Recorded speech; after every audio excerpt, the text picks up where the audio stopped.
Isang Pinoy na technical engineer at kauna-unahang Pilipino sa Saudi Arabia na nabigyan o napagkalooban ng premium residency sa nasabing bansa dahil sa galing niya at sa linya ng kanyang trabaho. Ang premium residency sa Saudi Arabia ay ito yung hindi mo na kailangan mag-renew kada 1 taon or kada 2 taon.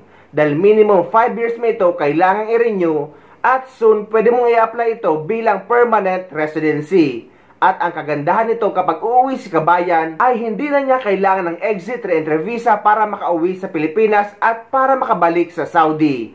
At marami pang mga benepisyo ang kalakip nito. Bilang isang engineering technical leader, tapos ikaw ang first Filipino, para lang doon sa mga nakikinig ngayon, you were granted Saudi Arabia's premium residency. Naku, alam ko, ang tagal ko rin dyan sa Saudi Arabia, na-assign ako dyan. Walang nabibigyan ng ganyang status, yung premium residency under the special talent category. Bigyan mo nga ako ng konting kwento dyan. Paano ka nag-qualify dyan, Otep? Sir Danny, kasi nag-start po yung premium residency ng Saudi. Inenact po nung Crown Prince Mohammed bin Salman. Started po yan 2016 if I remember correctly. Tagal na dahil pala, po no? sa Saudi Vision 2030. Kasi nga po ang gusto ng Saudi government is i-divert na po yung incomes nila from usual na oil to non-oil profits. Ganun po. So one of the key things po na ginawa nung Crown Prince is to have residency. Sabi po nila parang US green card. So nag-start po siya 2019. Initially po ang in-offer lang is yung mga investors premium residency. Parang you have to pay an amount like maybe around 800,000 riyals. Wow, for you to have premium residency by that time. Ilan ang conversion nun sa pesos? Yung 800,000 riyals o dollars? May ilan? Magkano? At least para may idea ang viewers. Ha? Riyals po. Times 15 po. Okay. 1 riyal is 15 pesos. So, ano ba? Magkano? Most likely around Mahina ako sa math 10 million. Around 10 million, something like that. Laki. 10 million pesos. 10 million pesos po. You have to pay an amount like that. It was, I believe, 2019, nag-start po yun. Tapos po, ginawa po ng Crown Prince and Council of Ministers, nag-enact po sila ng another law 2024, I believe January 2024, to have another set of premium residency kung saan po ang bibigay po nila is yung ang qualifications po, meron pong special talent, meron pong entrepreneur, meron pong gifted, meron din po mga real estate owners, ganun po. Yung in-applyan ko po is yung special talent. Meron po siyang mga several requirements which ang fino-focus po nila is more on dun sa mga skilled workers. Kaya who can offer technical skills para po sa ikagaganda lalo ng Saudi and especially to meet po yung Saudi Vision 2030. Bali, if I may interrupt, bali sabi mo bago lang itong law na to allow yung ating mga, let's say, ibang lahi na mag-qualify dito sa premium residency, kailangan special talent na doon ka napili, di ba? 2024 lang yun. Ikaw bang kauna-unahang Pilipino na nabigyan itong premium residency? Yes po. Ganun. So, ibig sabihin, when you say premium residency, you are now a resident of, you are now Saudi citizen? Hindi naman po Saudi citizen. I was given po kasi dito po, Sir Danny, sa Saudi, pag nag-work ka po, you have a resident permit, which is only good for 1 year. And then your employer have to renew that every year. So, pag may premium residency ka na po, like myself, me and my family, we were given po 5 years na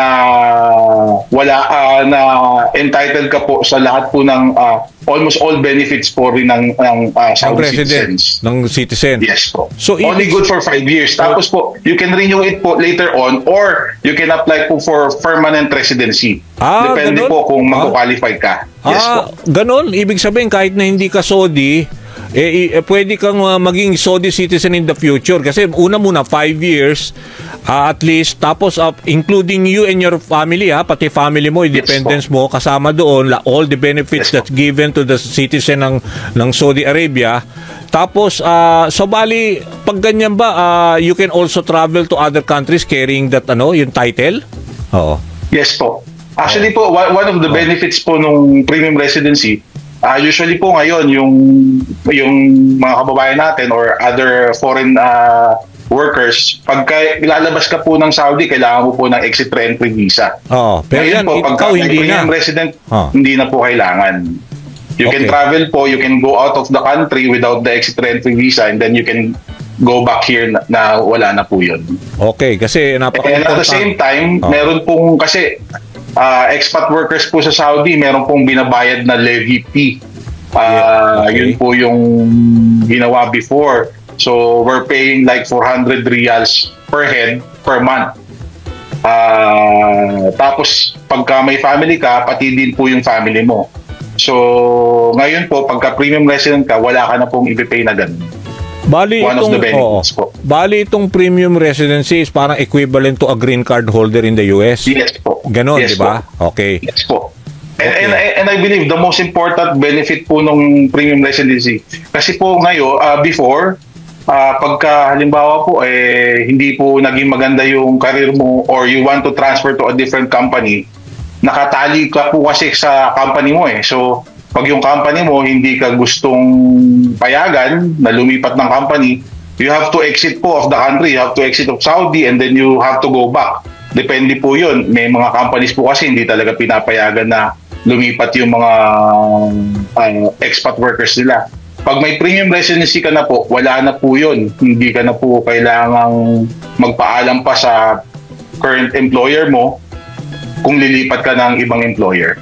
Pero sino ang nag-confer sa iyo niyan? Yung gobyerno ng Saudi government? Paano ka napili? At saka yung, ikwento mo maikli, ano yung special talent mo na nag-qualify ka para lang doon sa mga nakikinig ngayon?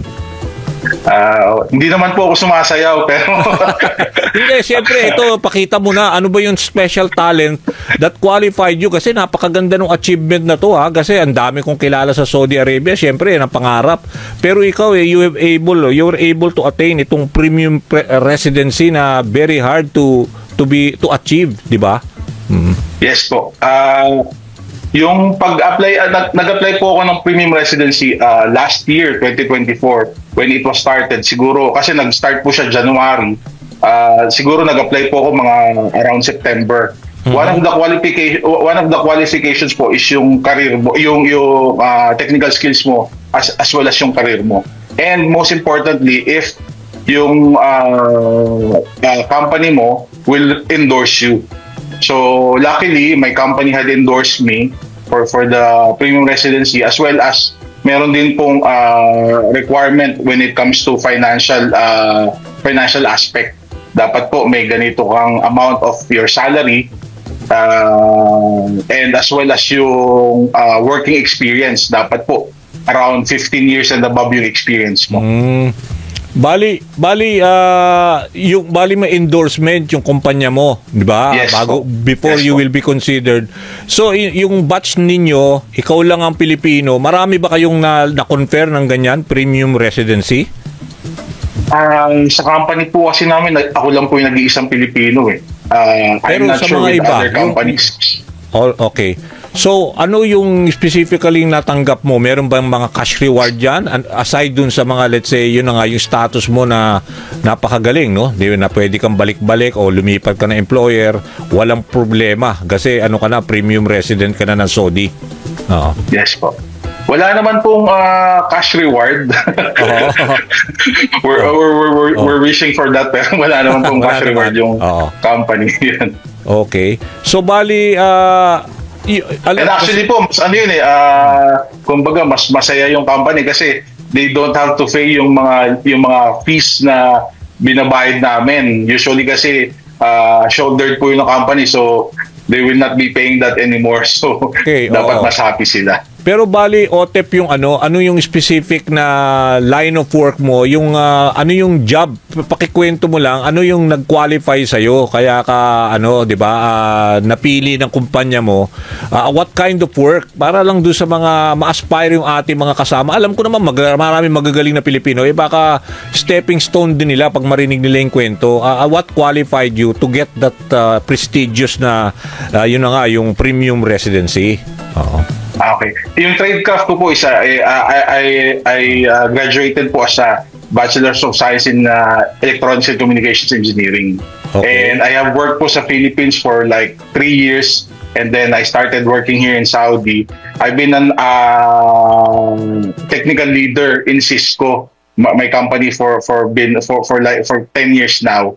So yung major focus po ng work ko is on data centers. So ako po yung nagmamanage ng mga data centers dito sa Saudi when it comes to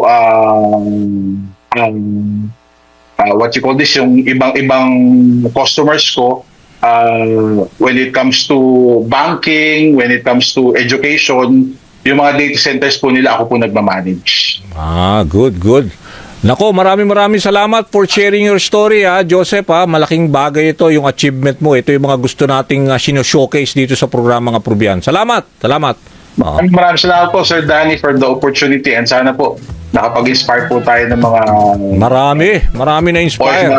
Lalong-lalo na po dito sa Saudi. Hindi po mahirap yung pag-acquire ng premium residency. Kailangan lang po trabaho lang, kailangan ma-endorse kayo ng boss nyo. Diba? Oo, okay, kailangan lumutang ang talent, di ba? Di ba? Yes, Joseph. Okay. Maraming salamat. Alam ko madaling araw ngayon nyo sa Riyadh, pero at least gumising ka for sharing, to share your story. Salamat, Thank you. Dito sa UAE ay meron din ganyan para sa matataas na posisyon kagaya ng doktor, engineer at iba pa na tinatawag na Golden Visa. So, ang masasabi natin kay kabayan na napagkalooban ng premium residency sa Saudi Arabia ay congratulations sa iyo. Sana marami pa mga Pilipino ang maging qualified sa ganyan dahil napakaganda talaga ng mga benepisyo.